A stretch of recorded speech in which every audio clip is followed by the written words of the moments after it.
जी। तो ये एक जो क्या कहते हैं लिंक का एट्रीब्यूट टैग और उसका एट्रीब्यूट आ गया है।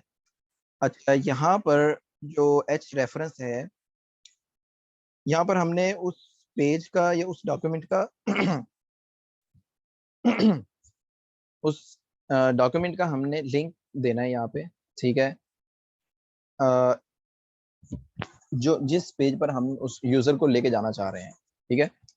अच्छा, मैं इसको कह देता हूँ कि भाई हमें इस बंदे को लेके जाना है https://www.google.com। यहाँ पे मैं लिख देता हूँ गो ऑन गूगल। ठीक। मैंने इसको सेव किया और मैं अब इस पेज को जाके चलाता हूँ। लिंक्स, इसमें मैंने डबल क्लिक किया। अब देखें, this is HTML links tutorial. और यहाँ पे वो कहता है कि गो ऑन गूगल। ठीक है। मैंने अब यहाँ पे देखा वो हाथ दे रहा है यहाँ पे।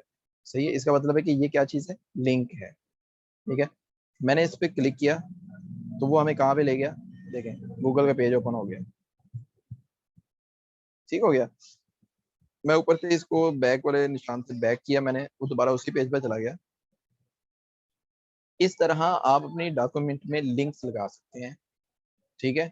उसको जो है ना वो आप अपने एक डॉक्यूमेंट से दूसरे डॉक्यूमेंट में लेके जाने के लिए, अब मिसाल के तौर पे मैं इसे कहता हूँ कि भाई हमने जो लिंक्स का जो पेज बनाया है, डॉक्यूमेंट बनाई है, उससे हमारे पिछले वाला जो डॉक्यूमेंट है वो उसमें चला जाए। सही है। कंट्रोल, ये वाला जो डॉक्यूमेंट है जो हमने new.html के नाम से बनाया है, तो अगर तो वो उसी डायरेक्टरी के अंदर है।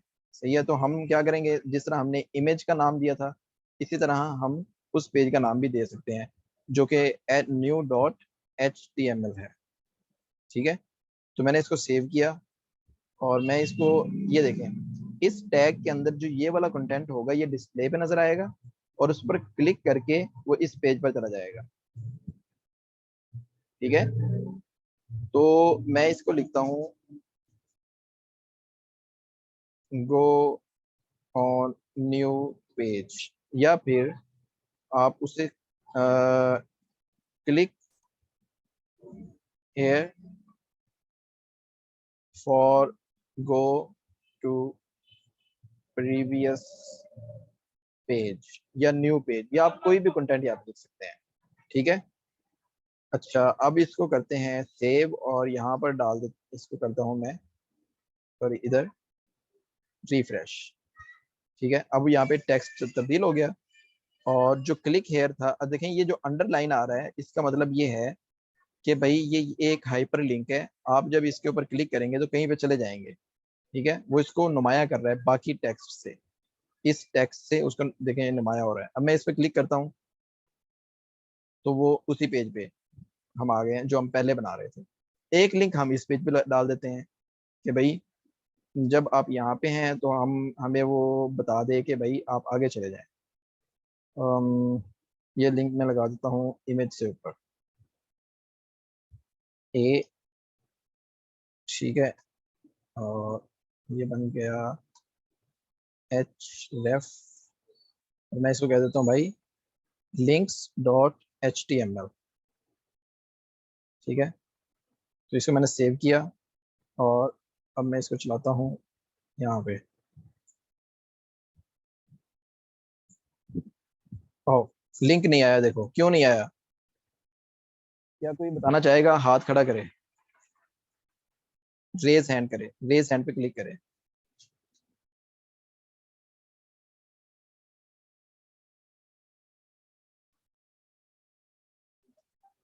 किसका ये रेज हैंड है, अब्दुल हसीब साहब। जी, अपने आप को अनम्यूट करें। अस्सलाम वालेकुम सर। वालेकुम सलाम, जी बताएं। सर सर हमने लिंक तो डाल दिया लेकिन अभी तक ना, यानी एंकर डायल के दरमियान जब हम लिखते हैं ना वो नहीं लिखा, इस वजह से पेज पे वो शो नहीं हो रहा। जी बिल्कुल ठीक हो गया, आपको बात समझ आ गई होगी कि हमने उसको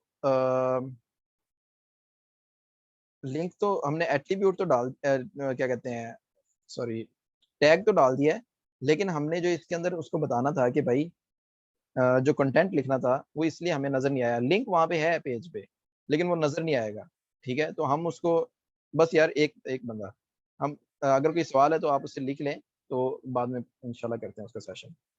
तो यहाँ पे हम लिख देते हैं भाई कि गो टू लिंक पेज।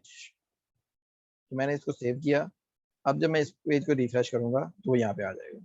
ठीक है, अब जब इस पे क्लिक किया तो वो इस पेज पे आ गया है, और ऐसे इस पे क्लिक किया तो ये आपको समझ आ गया होगा कि जब हम यहाँ पे किसी को क्लिक करते हैं, जैसे अगर मैं इसको क्लिक करता हूँ तो ये कैसे उस अगले पेज पे जा रहा है। ठीक है, और कैसे अब जब मैं इस पे क्लिक करता हूँ तो वो पीछे वाले पेज पे आ रहा है। ठीक हो गया।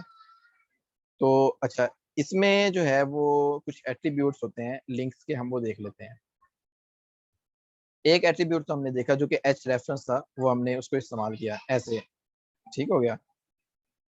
अच्छा, कुछ एट्रीब्यूट्स उसके ऐसे होते हैं। एक एट्रीब्यूट है टारगेट, उसके कुछ वैल्यूज हैं ये वाली, सेल्फ, ब्लैंक, पेरेंट, टॉप। ठीक है, सेल्फ में वो ये कहता है, ये बाय डिफॉल्ट होता है। अब सेल्फ में क्या हो रहा है देखें, अगर हम इस पेज पर आए तो जब मैं इस पे दबाऊंगा तो देखें उसी पेज में उसने खोल दिया, कोई नया पेज नहीं बनाया। ठीक है, अब जब मैं इसको दबाऊंगा तो उसी पेज पे उसने आगे पीछे कर दिया, ये बाय डिफॉल्ट है। और ये अमूमन इस्तेमाल होता है जब आप यूजर को वेबसाइट के अंदर ही रखना चाहते हो। ठीक है, आपने कोई वेबसाइट बनाई है, कोई किसी कंपनी की है, तो आप चाहते हैं कि यूजर इस वेबसाइट से, इस डॉक्यूमेंट से बाहर ना जाए, वो इसी के अंदर रहे। अगर आप किसी वेबसाइट में किसी दूसरी वेबसाइट का रेफरेंस देते हैं, आप उसको कहते हैं कि भाई अगर आपने ये वाला फलाना काम करना है तो इस लिंक पे जाएं, और वो लिंक किसी और वेबसाइट का है।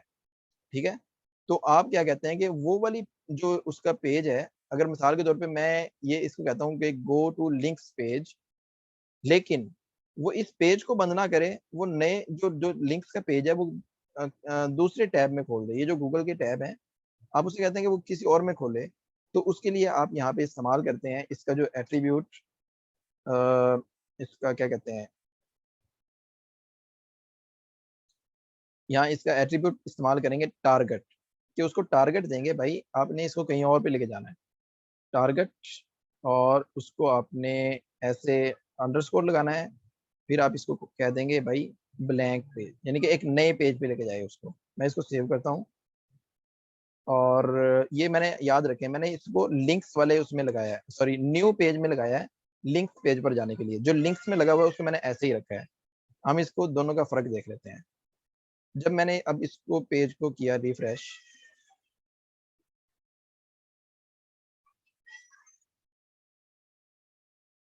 मैंने जब इस पेज को रिफ्रेश किया, अब मैं इस पे क्लिक करूंगा तो देखें क्या होगा। अब पीछे वाला जो पेज था वो वैसे ही रहा, और वो मुझे एक नए पेज पर ले गया है जहाँ पे उसने वो पेज खोल दिया है। ठीक है, जो जिस पेज का मैंने लिंक दिया था। अगर मैं इसको इस वाले को क्लिक करता हूँ, नए टैब में जो पेज उसने खोला है, अगर मैं इसको क्लिक करता हूँ तो क्या होगा, वो मुझे उसी पेज के अंदर पीछे वाले पेज पर ले गया। अब अगर मैं इस पे क्लिक करता हूँ तो वो नए पेज पे, जो लिंक जिस काम के लिए जिस तरह उसको हमने सेट किया है वो उसी तरह से काम करेगा। ठीक हो गया। और जो अगला है वो हम देख लेते हैं। सेल्फ का तो बाय डिफॉल्ट होता है, यानी कि उसी टैब के अंदर उसी लिंक के अंदर खोलना। अच्छा, अगला जो है ना वो पेरेंट, इसमें क्या होता है, उसने लिखा है कि open the document in the parent frame. ठीक है, अब एक तो जो है ना वो हम क्या कह रहे हैं, आई फ्रेम जो हम इस्तेमाल करते हैं। ठीक है, ये उनके लिए भी है, और दूसरा इसके अंदर हम लिस्ट, एक लंबा पेज हो जाता है। ये हम आगे उसको जब इस्तेमाल करेंगे तो आपको समझ आ जाएगी। एक होता है टॉप, यानी एक एक लंबी डॉक्यूमेंट होती है, जैसे ये वाली डॉक्यूमेंट है, ये नीचे तक एक यूजर स्क्रॉल करते हुए, जैसे फेसबुक का है, फेसबुक का स्क्रॉल करते हुए नीचे जाते जाते हैं।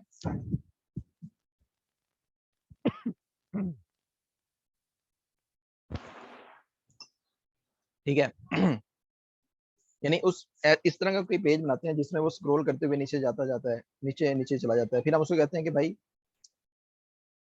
वो जो है ना वो क्या कहते हैं उसको, अम, उसको टॉप पे लेके जाना है, तो नीचे हम एक बटन लगा देते हैं कि भाई इसको क्लिक करें तो आप टॉप पे पहुंच जाएंगे। ठीक है, तो ये आपने आपकी जो है वो असाइनमेंट भी है कि आपने इस को इस्तेमाल करके इसका चेक करना है कि क्या उसमें होगा। इसको क्या कैसे कर सकते हैं वो मैं आपको बता देता हूँ। आपने अपनी जो डॉक्यूमेंट बनानी है उसमें आपने तस्वीरें और ये काफ़ी सारा टेक्स्ट ऐड करके आपने बड़ा लंबा पेज बना देना है जिसमें स्क्रॉल हो थोड़ा सा, और नीचे जाके आपने एक लिंक लगाना है, ठीक है, उसके ऊपर लिखना है टॉप। सही है। और उसको देखना कि वो कैसे काम करता है। ठीक हो गया। ये पेज आपने सारा रीड करना है और उसको इस हिसाब से। अच्छा, इसमें मजीद चीजें हैं वो हम देख लेते हैं। यहाँ पे उसने एक चीज लिखी है एब्सोल्यूट यूआरएल और रिलेटिव, ये भी अभी हम नहीं करते, ये भी नेक्स्ट करेंगे, आप कंफ्यूज हो जाएंगे। आसान आसान चीजें करते हैं फिलहाल, बाद मजीद इन चीजों को देख लेंगे। अच्छा, वो यहाँ पे लिखता है कि HTML links use an image as a link.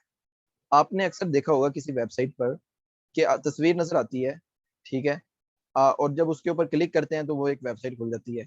सही है। तो ये बिल्कुल ऐसे ही होता है जैसे ये टेक्स्ट है, इसके ऊपर हाथ आ गया है। आप इसी तरह इस तस्वीर को भी एज ए टेक्स्ट इस्तेमाल कर सकते हैं, एज ए लिंक इस्तेमाल कर सकते हैं। कैसे इस्तेमाल कर सकते हैं? आपने जस्ट लिंक के अंदर जो ये टेक्स्ट है आपका, इसके अंदर इमेज डाल देनी है। ये मैं आपको दिखाता हूँ।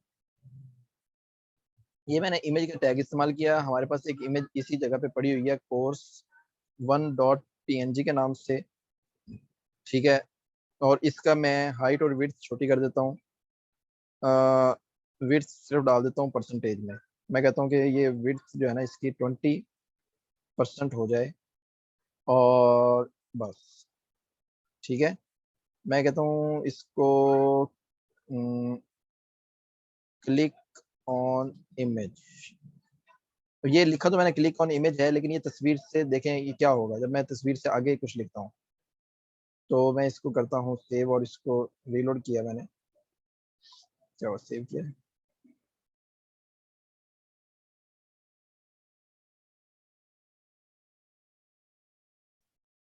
लिंक्स, अच्छा लिंक्स वाला पेज है इसका। इस पे हम जाएंगे लिंक्स वाले पेज पे। अब ये देखें यहाँ पे तस्वीर भी आ गई है, और जो लिंक क्लिक ऑन लिंक्स जो हमने लिखा था वो उसके साथ लिखा हुआ आ गया है। ठीक है। इमेज के साथ ऐसे। तो इसको हम ऊपर नीचे कर सकते हैं, लेकिन आगे जो टैग हैं हम पढ़ेंगे उसको कैसे कर सकते हैं वो लिखने के लिए। लेकिन बेसिकली हम जो चीज़ देख रहे हैं वो देखते हैं। हमने उसको कहा कि भाई ये तस्वीर है, इस पे क्लिक करके क्या हो जाए। इस पे क्लिक करके आप new.html पे चले जाएं, या आप यहाँ पे कुछ और भी लिख सकते हैं।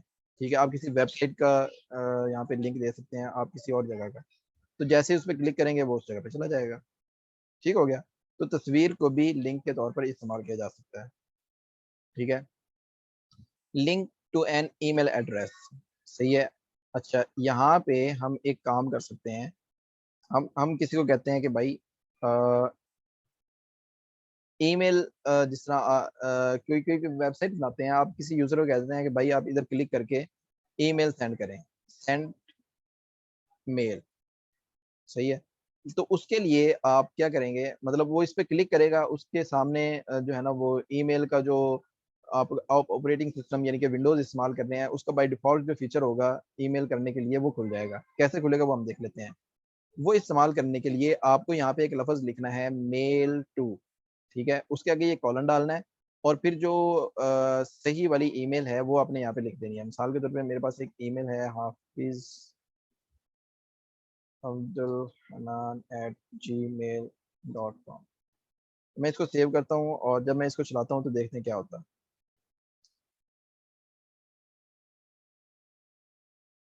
यहाँ पर सेंड ईमेल, वो एक लिंक आ गया है।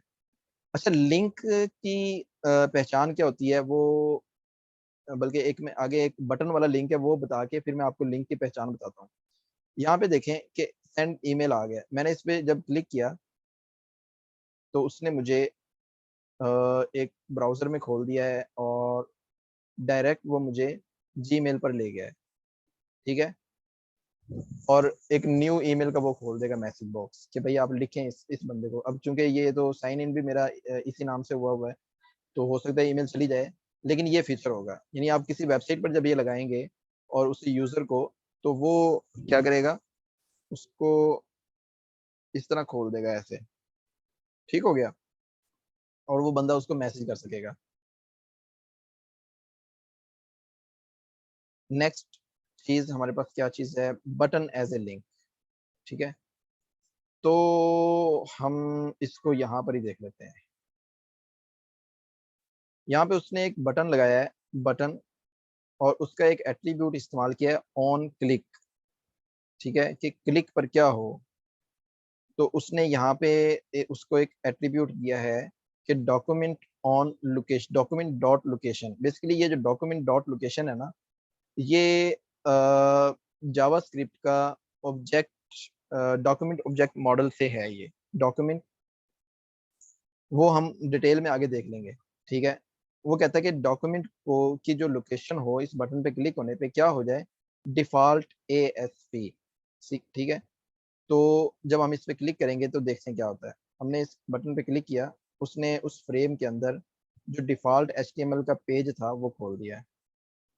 ठीक हो गया, तो जो बटन था वो एज ए लिंक इस्तेमाल हो गया। अगर हम इस बटन को अपने पास इस्तेमाल करके देखें, बटन, यहाँ पे हम देखते हैं उसने क्या लिखा था यहाँ पे, इसके क्लिक होने पे कोई भी हम इस पेज का नाम लिख सकते हैं। ठीक है, मिसाल के तौर पे डॉक्यूमेंट डॉट लोकेशन।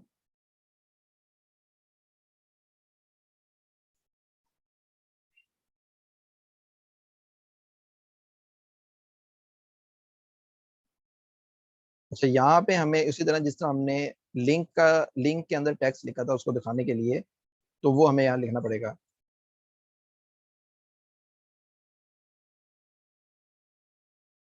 चेक करते हैं कि ये कैसे काम करता है, करता भी है या नहीं करता। तो यहाँ पे उसने हमें एक बटन दे दिया है, गो टू न्यू पेज, और जब इस पे क्लिक करेंगे तो वो उस पेज पे चला गया। ठीक है, अब ये दोबारा जब उस पे क्लिक किया तो वो इधर आ गया। अच्छा, अब मैंने आपको ये कहा था कि हम अब ये वाला जो हमने बटन इस्तेमाल किया, ये एज ए लिंक के तौर पे इस्तेमाल किया है। लेकिन आप देख रहे होंगे कि मैंने पहले बताया था कि जो लिंक होता है, हम जब उस पे माउस लेके आते हैं तो उस पे हाथ बन जाता है।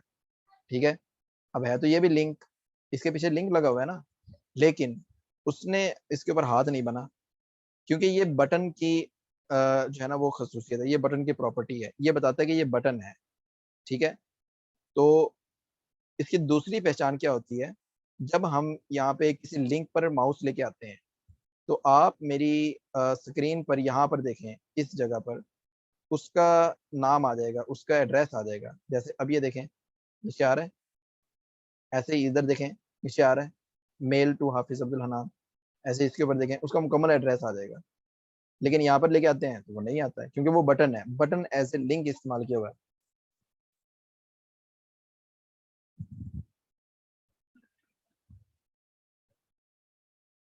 ठीक है, ये तो हो गया जी हमारे पास लिंक्स की, हमने कुछ एग्जांपल देखी, कुछ हमने उसके एट्रीब्यूट्स देखे, हमने उसके कुछ एग्जांपल हाथ से भी किए। नेक्स्ट हमारे पास क्या चीज़ है, फाइल पाथ। अच्छा, यहाँ पे क्या होता है कि अ, एक एक तो एब्सोल्यूट पाथ होता है, जो हम उसका नाम लिख देते हैं डायरेक्ट पाथ। ठीक है, सही। एक रिलेटिव पाथ होता है, हम उसको किस तरह से लिख सकते हैं वो मैं आपको दिखाता हूँ।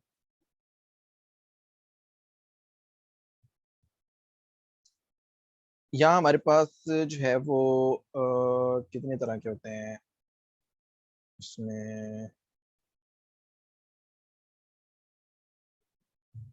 एक एब्सोल्यूट फाइल पाथ होते हैं। ठीक है, जिसमें मुकम्मल URL एक जो है ना वो उस लिंक का दिया जाता है कि भाई आपने इस जगह पर जाना है। ठीक है, मुकम्मल उसका बताया होगा। एक होता है रिलेटिव पाथ, उसमें क्या होता है कि जिस जिस डॉक्यूमेंट में आपने वो पाथ इस्तेमाल किया है, जिस डॉक्यूमेंट में आपने वो पाथ इस्तेमाल किया हुआ है रिलेटिव पाथ, उस फाइल के हिसाब से वो आगे या पीछे जाकर उसको इस्तेमाल कर सकेगा। मिसाल के तौर पे मैं आपको मिसाल देता हूँ, हमारे पास एक तस्वीर पड़ी है, हमारे पास ये जो प्रैक्टिस के लिए कोड पड़ा हुआ है ना, वो इधर प्रैक्टिस वाले फोल्डर के अंदर पड़ा हुआ है।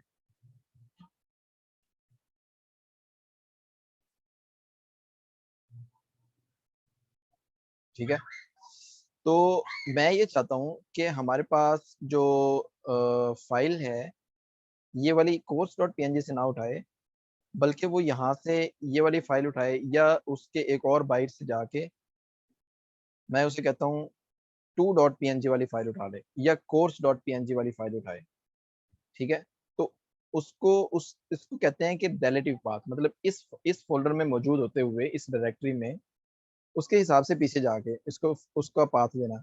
एक तो तरीका ये है कि मैं यहाँ पे क्लिक करता हूँ, ये उसका डायरेक्ट पाथ आएगा। देखें, मैंने इसको कॉपी किया यहाँ से इस पाथ को, और मैं यहाँ पे अपना एक नया पेज बनाता हूँ। इसको मैं सेव करता हूँ, इसको नाम देता हूँ file underscore path dot HTML।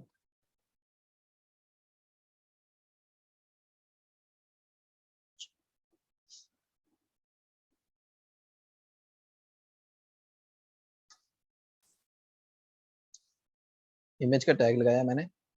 अब मैं इसको कहता हूँ कि भाई डायरेक्ट मैं इसको कहता हूँ कि आपने यहाँ से फाइल उठानी है। सॉरी, इस तरह नहीं, आपको ये नाम देना पड़ेगा ऐसे। नहीं, इसी तरह करते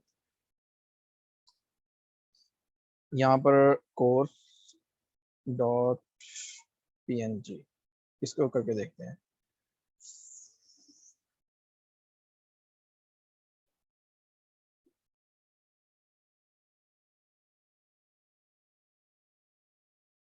ये चेक करें, हमने उसको कहा कि भाई एक इमेज उठानी है और उसको डायरेक्ट पाथ दे दिया है। अब ये फाइल कहीं पर भी होगी और उसको इस तरह का जो मिलेगा ना, तो क्योंकि हमारी इस वक्त ये मेरे कंप्यूटर पे चल रही है फाइल्स, ठीक है, तो उसका जो है ना पाथ ऐसे बना है। अगर ये किसी वेबसाइट पर चल रही होती तो उसका कुछ ऐसे बनता, w डॉट उस वेबसाइट का नाम, और फिर उसके बाद उसका कोई फोल्डर जैसे इमेजेस, और उसके बाद उस इमेज का नाम होता, तो उसका उसका पाथ कुछ ऐसे बनता। ठीक है। लेकिन क्योंकि ये मेरे पास मेरे सिस्टम पे पड़ी हुई है, तो और उसका जो पाथ होगा वो उसकी ड्राइव के हिसाब से होगा। तो ये डी ड्राइव में 2 बिट्स का एक फोल्डर है, उसके अंदर ये इमेज पड़ी हुई है। ठीक है, ये उसका डायरेक्ट पाथ। लेकिन आप उसको अपनी इस पाथ के ये जो है क्या कहते हैं, प्रैक्टिस वाले के हिसाब से आप उसको देखना चाहते हैं, आप इस तस्वीर को एक्सेस करना चाहते हैं, तो आप क्या करेंगे, आप सबसे पहले तो इस प्रैक्टिस वाले जो फोल्डर है ना, इससे बाहर निकलेंगे। वो यानी कि 2 बिट्स वाले फोल्डर में पड़ी हुई है। तो आप प्रैक्टिस वाले से जब बाहर निकलना चाहेंगे तो उसके लिए आप ये डबल डॉट और ये एक इस्तेमाल करेंगे। इसका मतलब है इस इन 3 कैरेक्टर्स का डबल डॉट और इस फॉरवर्ड स्लैश का मतलब ये है कि जिस फोल्डर में ये इस वक्त मौजूद है उससे पीछे चला जाए। अभी इस वक्त हम किस फोल्डर में है, फाइल पाथ वाला, प्रैक्टिस वाले में। ठीक है। जैसे ही वो मैंने लाइन लिखी, इसका मतलब है वो HTML वाले फोल्डर में आ गया है। ठीक है। मैं इसको कहता हूँ एक दफा और। अब क्या हुआ है, वो इस HTML वाले से भी बाहर यहाँ पर आ गया है। अब मैं यहाँ से कोई भी फाइल इस्तेमाल कर सकता हूँ। मैं उसको कहता हूँ भाई 3.png फाइल को चलाए इस फोल्डर से जाके। तो 3.png, मैंने इसको सेव किया फाइल को। अब मैं इसको चलाता हूँ तो देखते हैं क्या होता है। ये चेक करें, समझ आया। इसको कहते हैं, इस ये मैंने आपको फर्क दिखाया है एब्सोल्यूट पाथ और डायरेक्ट जो उसका रिलेटिव पाथ है। सही, एब्सोल्यूट पाथ में उस जगह का मुकम्मल उसका जो है ना वो देना पड़ता है, और उसका अल्टरनेट बता दिया कि अगर वो इमेज यहाँ ना मिले तो उसका अल्टरनेट ये है। इसी तरह जब रिलेटिव की बात करते हैं तो वो उस फोल्डर के हिसाब से जो पाथ होगा उसको हम रिलेटिव पाथ कहेंगे। A relative file path points to a file relative to current page, यानी कि जो करंट पेज है वो जिस फोल्डर में है उसके हिसाब से वो आपको पाथ उसका देना पड़ेगा। ठीक हो गया। ये तो था कि पीछे जाने के लिए। अगर वो है आगे कहीं पे, यानी कि पीछे हम गए पहले HTML फोल्डर में, फिर 2 बिट, पहले प्रैक्टिस से बाहर निकले, फिर HTML से बाहर निकले, तो फिर हम आगे गए। अगर अगर वो हो आगे किसी में, ठीक है, मैं यहाँ लिख देता हूँ ABC। इसी तरह मैंने इसके अंदर यहाँ से मैं एक तस्वीर भी कॉपी कर लेता हूँ। मैं इसके अंदर भी एक फोल्डर बनाता हूँ XYZ। ठीक है, मैं इधर वो फाइल रख देता हूँ।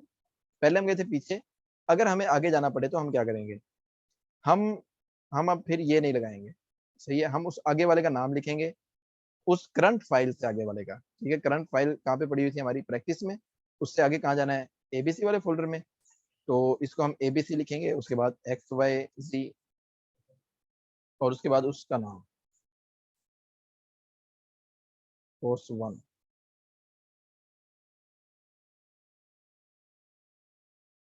ठीक है, मैंने इसको सेव किया। अब मैं इस फाइल को चलाता हूँ, ये चेक करें, ठीक हो गया। तो ये हमने फाइल पाथ के जो है ना वो हमने देखा, रिलेटिव फाइल पाथ और एब्सोल्यूट फाइल पाथ। ठीक है, ये चीजें इंपॉर्टेंट है, ये आपने ज़हन में रखनी है। ठीक है, अच्छा, बेस्ट प्रैक्टिस उसने लिखी हुई है कि बेस्ट प्रैक्टिस ये है कि आप सिर्फ रिलेटिव फाइल पाथ इस्तेमाल करें अगर मुमकिन हो तो। ठीक हो गया।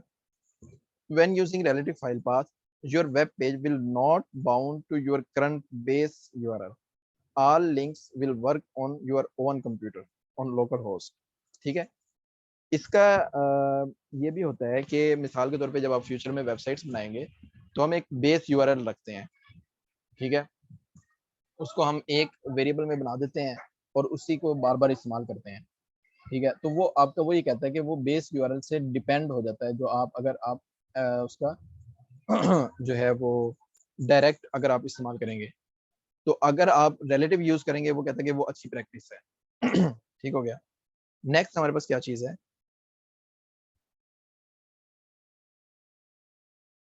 टेबल्स। टेबल से पहले हम देख लेते हैं टेक्स्ट जो होता है HTML के अंदर, वो उसकी फॉर्मेटिंग कैसे करें। आपने कुछ जगहों पे चीजें देखी होंगी,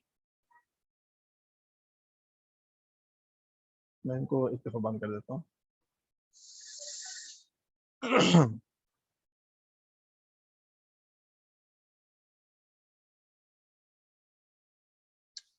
यहाँ पे मैं एक नया पेज बनाता हूँ,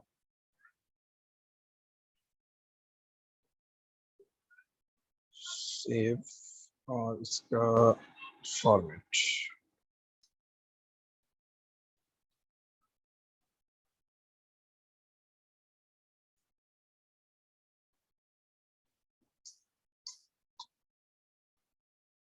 मैं यहाँ पे एक पैराग्राफ का टैग लिखता हूँ और इसमें कुछ टेक्स्ट डाल देता हूँ। टेक्स्ट ऐसे ही उठाता हूँ मैं, कोई भी टेक्स्ट, कुछ टेक्स्ट ऐसे ही डालना हो आपने, आप इसमें डाल सकते हैं। यहाँ पे आप लिखें लॉरम इप्सम टेक्स्ट। अमूमन जो टेम्पलेट्स बनते हैं जनरल, उसके ऊपर ये ऐसे ही टेक्स्ट लिखा होता है, यानी कि टेक्स्ट अगर कहीं डालने की जरूरत पड़ जाए तो वो ये वाला टेक्स्ट ऐसे ही लिखा होता है, यानी कि ये कोई भी टेक्स्ट है, इसका कोई मकसद नहीं है, इसका मकसद सिर्फ यही है प्रोग्रामिंग लैंग्वेज में टेक्स्ट डालना, डमी डाटा डालना। ठीक है, मैंने वहां से कॉपी किया इसको और यहाँ पे लाके उसको डाल दिया, सेव कर दिया। और इसी तरह मैंने अ, ये 2-3 पैराग्राफ डाल दिए हैं, इसको मैं सेव करता हूँ और कॉपी, ऐसे मैंने 3 पैराग्राफ डाल दिए हैं। ठीक है, इस फाइल को अगर अब मैं खोलता हूँ तो ये हमें कैसी नजर आएगी, ये हमें कुछ ऐसी नजर आ रही है। ठीक है, एक पैराग्राफ। अच्छा, अभी जो ये थोड़ी देर में एंड होने वाला है सेशन, तो क्या कहते हैं, जूम का जो हमारा टाइम है ये जैसे ही खत्म होगा तो फिर 10 मिनट जो है ना वो नमाज का वक्फा करेंगे, तो उसके बाद फिर मिलेंगे। ठीक है, यानी 7:30 बजे, 7:30, 7:35 या 40 मिनट पे जैसे ही नमाज जो है ना वो कर लेंगे। ठीक हो गया। जी, तो ये 3 पैराग्राफ आ गए हैं। ठीक है, अब इसमें हम कुछ इसकी फॉर्मेटिंग करके देखते हैं कि HTML की फॉर्मेटिंग क्या होती है। HTML की फॉर्मेटिंग यहाँ पे मैं दिखाता हूँ आपको। फॉर्मेट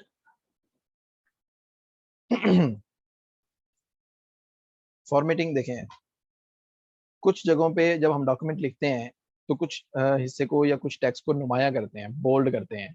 ठीक है, कई बार उसको इटैलिक करना पड़ जाता है, जिस तरह एड्रेस होता है वो अमूमन इटैलिक में लिखा हुआ होता है, ठीक है, या हम टेक्स्ट के अंदर ही उसको मतलब ऐसे नाम कोई लिखते हैं, किसी किताब का नाम लिखते हैं कोई कुछ नुमाया करने के लिए, तो उसको इटैलिक कर देते हैं, ठीक है, या किसी नंबर को हमने शो करवाना होता है उसको बोल्ड कर देते हैं।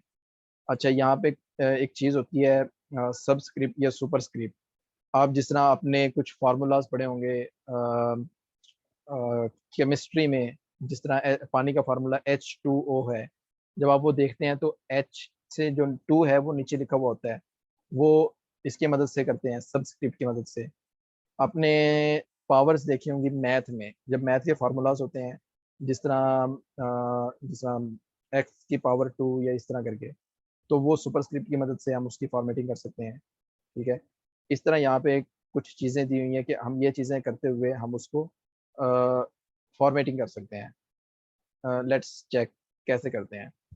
अब मिसाल के तौर पे ये टेक्स्ट लिखा हुआ है, मैं कहता हूँ कि किसी बंदे को कहता हूँ भाई, मतलब मैं जब कोडिंग कर रहा हूँ तो मैं ये कहता हूँ कि जब मैंने ये यूज़र को दिखाना है, तो ये क्योंकि एक नंबर है या कोई चीज़ है, तो मैं उसको ऐसे दिखाना चाहता हूँ, बोल्ड दिखाना चाहता हूँ उसको।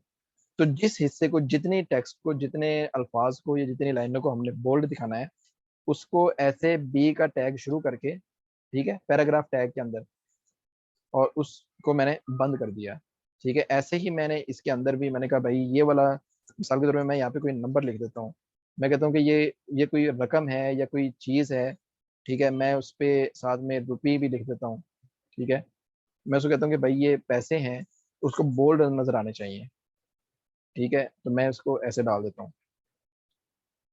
अब मैंने इसको सेव किया, उसको मैंने यहाँ पे अपने पेज को खोला, और जब मैंने उसको रिफ्रेश किया तो उसने वो बोल्ड कर दिया। यानी अगर आप डॉक्यूमेंट में, वेबसाइट पर कोई चीज़ बोल्ड करना चाह रहे हैं कहीं से, तो आप उसको ऐसे कर सकते हैं, ठीक है। आप किसी जगह पे किसी चीज़ का नाम आ गया है, किसी बुक का नाम आ गया है, तो आपने मिसाल के तौर पे बुक जो है ना वो नाम आ गया है, लिनक्स बुक एक है, मतलब एक कोई भी नाम है बुक का नाम, तो उसको हम चाहते हैं कि वो इटैलिक हो जाए, तो उसके लिए आई का टैग है, सही है, ऐसे। इसको सेव किया, अभी चेक कीजिएगा क्या होता है। मैंने जब इसको रिफ्रेश किया तो आप यहाँ पे, कहाँ पे ये आएगा, उसी फॉन्ट के अंदर, मतलब उस छोटे, उसको क्या कहते हैं, साइज के एतबार से, लेकिन उसने उसको क्या कर दिया है, इटैलिक बना दिया है, ठीक है। इसी तरह एक होता है स्ट्रॉन्ग, ये भी मजे की चीज होती है, मतलब हाईलाइट करने के लिए किसी वर्ड को या किसी लाइन को। मिसाल के तौर पे मैं इस सर्वाइव्ड को करना चाहता हूँ, नुमाया करना चाहता हूँ, तो मैं एक टैग होता है स्ट्रॉन्ग का, तो मैं उसको लिखता हूँ स्ट्रॉन्ग, और ऐसे किसी वर्ड पे, अभी देखें क्या होता है, ये चेक करें, ठीक है, उसने उसको नुमाया कर दिया है, मतलब बोल्ड जैसा कर दिया है, ठीक है। इसी तरह यहाँ पे कुछ और होते हैं स्ट्रॉन्ग का, तो एम्फेसाइज टैक्स, ये क्या होता है, एम्फेसाइज के बाद एक मार्क होता है, स्मॉल होता है, चेक कर लेते हैं क्या होते हैं ये। मैं इस पर दूसरे पैराग्राफ में ये लिख लेता हूँ, एम्फेसाइज टेक्स्ट क्या होते हैं, EM, मैं इसके अंदर लिख देता हूँ, लॉरेम इप्सा, ठीक है। एम्फेसाइज स्मॉल भी देख लेते हैं क्या होता है, स्मॉल, डमी स्मॉल, ठीक है। उसके बाद मार्क का जो टेक्स्ट है वो भी देख लेते हैं, टैग मार्क,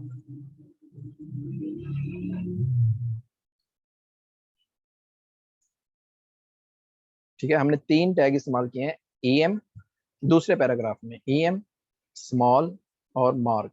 ये चेक करते हैं, सेव किया मैंने डॉक्यूमेंट को, और यहाँ पे लाके मैं इसको करता हूँ रीलोड। अब चेक करें, एम्फेसाइज, ठीक है, ये तकरीबन मिलता जुलता है इटैलिक से, ठीक है। यहाँ पे डमी स्मॉल, आम टेक्स्ट से उसने जो टेक्स्ट था साइज उसका, उससे उसने क्या कर दिया, उसको थोड़ा सा स्मॉल कर दिया, और जो मार्क था ये जबरदस्त है, हाईलाइट, मतलब हाईलाइटर जिस तरह करते हैं, तो किसी चीज को हाईलाइट करने के लिए, तो ये उसने उसको क्या कर दिया है, मतलब इस तरह बैकग्राउंड उसका कर दिया, ठीक हो गया। मजीद हैं डिलीटेड टेक्स्ट, ये भी ज़बरदस्त फीचर है। ठीक है, मतलब आप किसी आप आपने कोई बुक लिखी या आपने किसी चीज़ का कोई प्रोसीजर बताया, ठीक है, कुछ अरसे के बाद, 1 महीने 2 महीने के बाद वो तब्दील हो गया या वो आपने चेंज कर दिया, तो आप उसको बताते हैं कि भाई ये वाला जो एलिमेंट था या ये जो चीज़ जगह थी, वो तब्दील होके उसका टेक्स्ट कुछ ऐसे बन गया, डिलीटेड टेक्स्ट। ये कोई पैराग्राफ भी हो सकता है, कोई मतलब कई लाइनें भी हो सकती हैं। तो आप जो है ना किसी पैराग्राफ के अंदर ये लिख के नया टेक्स्ट लिख दें। ठीक है, ये देखें क्या होता है। जब इस पे करेंगे तो उसके अंदर क्या होगा, उसके अंदर एक लाइन आ जाएगी कि भाई ये टेक्स्ट जो है ना वो डिलीटेड है, मतलब ये अब मजीद नए फीचर में ये काम नहीं कर रहा। ठीक हो गया। किसी मतलब इसी तरह की आप जो है ना वो और चीज़ों में इस्तेमाल करते हैं। इस तरह ये इंसर्टेड है। अब ये सब और सुपर टेक्स्ट, ये आप खुद आप उसको करेंगे और चेक करेंगे ये क्या करते हैं। ठीक हो गया। मजीद उसकी हमारे पास चीज़ क्या है, हमारे पास HTML लेआउट, ये अच्छी चीज़ है। HTML लेआउट से पहले हम करते हैं लिस्ट। ठीक है, लिस्ट क्या होती है, आप आपके डॉक्यूमेंट में मतलब लिस्ट आ सकती हैं, वो दो तरह की हो सकती हैं। ठीक है, एक एक या तो आप उस लिस्ट में कोई किसी तरह इस्तेमाल होगा, मिसाल के तौर पर मैं डॉक्यूमेंट की लिस्ट आपको दिखाता हूँ, उससे आपको आइडिया होगा। जैसे ये असाइनमेंट मैंने आपको आज दी थी, इसके अंदर अगर हम जाएं एक नए पेज पर, ब्लैंक पेज, ऐसे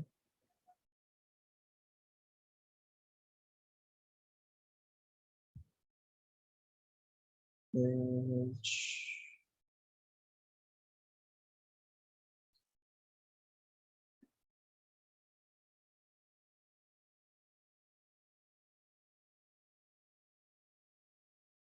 अच्छा यहाँ पे अगर हम जाएं होम पेज पर, यहाँ पे देखते हैं ये आपको नजर आ रही है।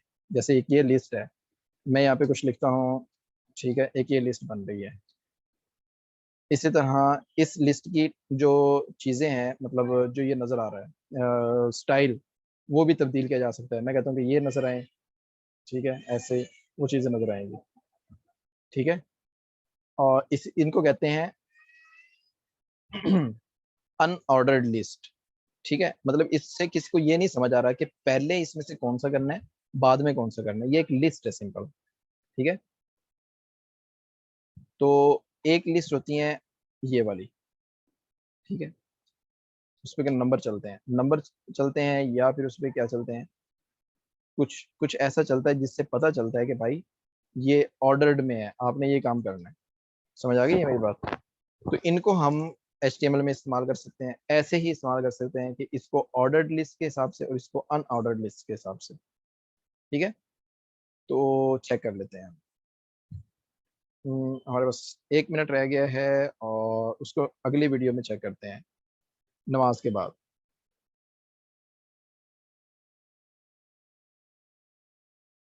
नमाज के बाद आपने इसी लिंक को ज्वाइन करना है।